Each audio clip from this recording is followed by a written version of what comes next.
right, so I'll just come out of that and show you me broken fingers. That's what you got to get used to, and then you just bend them back like this. Oh, that's a part of it though. It's a badge of honour. Oh, jeez, it's going to be hard to drive this now, Ninj. So this is the psoas here. Okay, g'day guys, Aaron and Ninj here in the studio. Going to do a video today on the psoas. So I thought I'd start in it just to show you what it is, but it's that deep hip flexor and lumbar stabilizer that's through your guts. All right, so it's actually, you get it from the front of the body, but it's so deep, it's almost at the back of the body. So you really need to bypass a lot of the abdominal tissue, a lot of the organs to actually hit it. But why I'm doing a video on this today is that a popular dude on Instagram that's kind of a hands-off physio, he's against manual therapy, and yeah, he has some pretty strong opinions that are against what we go for, but he's evidence-based. All right, so he will put evidence forward even when it's, I guess, against what he believes, which is a good thing that he does. But one of the things he brought out recently, 2 days ago on Instagram, was that they did this massive study on people with back pain, and they found a strong correlation between stiffness in the psoas and those that report with back pain. And it just made me think of, like, you know, the more evidence that does come out, it points to the importance of manual therapy and working things like the psoas. And so I thought it was a good time to do a video on it, just to kind of back up how much deep work into the abdomen and into the psoas itself can help people with back pain. It was pretty cool. Hey, you might not have heard that yet. I haven't hey. seen that one, no. But yeah, and I'm going to show you over at the computer in a minute, but it's a long bloody muscle. It attaches to L1, which is like the bottom or the top of the lumbar spine, which is pretty much like all the way up to the diaphragm. So I'm going to put it in my nose, like right there. That's a grab there, yeah, Britt.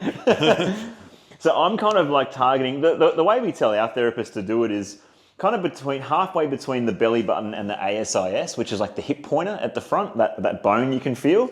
That's where we're trying to get into it and target it. But just having that understanding that you can kind of target all the way up onto the ribs there, and then you can target all the way down into the femur, because it attaches actually into the lesser trochanter down there in the femur. So it's a very long muscle that crosses multiple joints. For 5 joints in the lower back, L1, 2, 3, 4, 5, S1, and then down through the pelvis and the hip into the femur there. So whenever a muscle crosses that many joints and it's that close to the core of the body, it's bloody important. So this evidence that came out really made me think, you know, the work that we do as body workers to get into these muscles to free things up, it's so bloody important. And I'm so glad that the evidence is now coming out that is backing that up, you know, because a lot of people, especially physios these days, are hands off and they think, nah, it's bullshit, you can't do it. And it's like, we've got so much evidence, anecdotal, obviously, from it's our work. It's not evidence-based as such, but we've got, how much evidence do we have, man, that it works? It works, so, it's effective.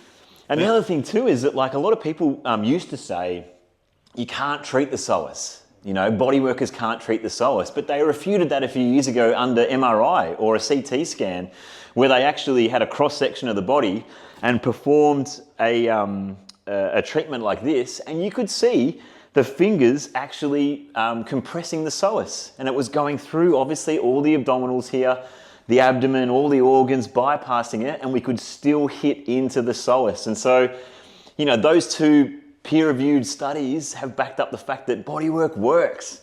And if you've got lower back pain and no one's ever got into this region here, maybe that's going to be the thing that can help free you up, because the nature of what the psoas does, yes, it's a hip flexor, but it's also, like I said before, a powerful stabilizer of the lumbar spine, and it actually does a bit of lumbar rotation as well. So it's called ipsilateral rotation.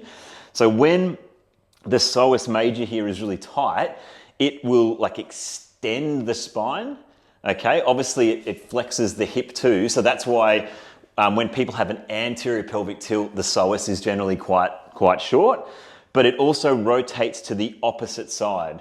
So if Ninja had a really tight left psoas here, he would be extended on the left side, little bit of anterior tilt with the pelvis, and he'd also have a bit of a rotation towards the opposite side. So you guys out there that are feeling like you've got a bit of duck butt, your back's really stiff, you feel a little bit rotated and asymmetrical, the psoas is one that you want to get worked on. All right, and the thing is, with our body work as well, because we treat so slow, I think that's why we are so good at the psoas work, because we allow time for everything to get out of the way here so that we could get into the spot where we need it, you know, because a lot of practitioners that only spend a couple of minutes here, you're probably only getting into the obliques or the digestive system, okay? So you might have created some change there, but it might not actually be to the psoas. All right, so I'll just run you through how we generally work this if you're a practitioner out there. What we do is, probably just after a minute we would do this, but I've been here for 5 minutes, so Ninja's probably ready. To test where Ninja's like psoas actually is, what I'd get him to do is just raise that left leg like an inch. Okay, perfect, Ninja, thank you for that. And what I felt was Ninja's psoas come back and meet my fingers. Like it was pretty like faint. Some other people, it's like a real steel cable that comes up and to meet you. Ninja's was a bit more faint, but I still felt that I probably had to get a little bit more there and then angle into the spine there. And that was going to be a good spot for him. So it's like you got to kind of really make sure you have a marker there that gives you an idea of where you need to pin so you can be really specific. And then once we've done that, what we can actually do is get Ninja to go through some range as well. So yeah, bring his leg all the way up. He can bend it like that. Yeah, and just get intuitive with it. Like, yeah, I'll let Ninja just kind of play with that and just see, yeah, do some rotations like that. That's really good, man. Oh yeah, I can really feel it when you go that way. How's it feeling for you there, big dog? Yeah, it's good. Comfortable. Something you need to get used to, I think, too. Like it's intrusive. Oh yeah. Yeah, we're not used to having someone push into our stomach. No. One of the strokes we actually start off with is the gut smash. the fist into the and elbows in there as well, like to more broader. Yeah. Elliot's kind of championed that. Yeah, he's bringing that out. Because there's just so many layers. Like you've got 6 layers of abdominal muscle. Then you've obviously got all the organs before you get down into those deeper layers, which I'm going to show you in a tick when I get the computer out.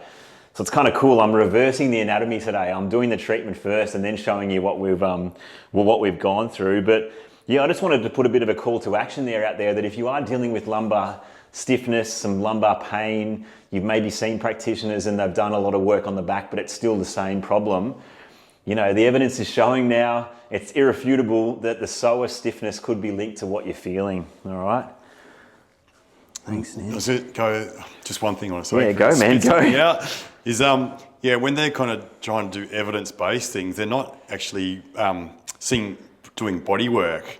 They're just doing that normal flushing kind of massage and things like that. That's the manual therapy that they're putting in the studies. Yeah, so that's not effective anyway. But when you do myofascial release and body work where you're really holding things for extended periods of time, where you can give the tissue a chance to change its state, then that's where you can get results. So if you're kind of saying that all manual therapy doesn't work, it's ineffective, that's not a true thing. But if you kind of match it up against body work, our stuff, actually does work. Yeah. And that's the thing. It's like, yes, they're probably right that manual therapy doesn't work if they're testing the stuff that's no good. Yeah. Because we have people that come and do our course all the time that have been working for 10 years and done a lot of courses and they're not getting results. And then they come do our course for 5 days and they're messaging us every couple of days. I fixed this person, I fixed this person, I fixed this person. We had a lady from Adelaide who came over and get certified a few months ago that messaged us the other day saying she's just getting used to, it's like a blasé thing now that she does a treatment and then the person messages them saying, I don't need my pain meds anymore. Like it's just a part of her identity now. And that's what's possible with bodywork. So they should do a test on bodywork. Yep. Then all the physios would be not hands off anymore, eh? Yeah. All right, so I'll just come out of that and show you me broken fingers.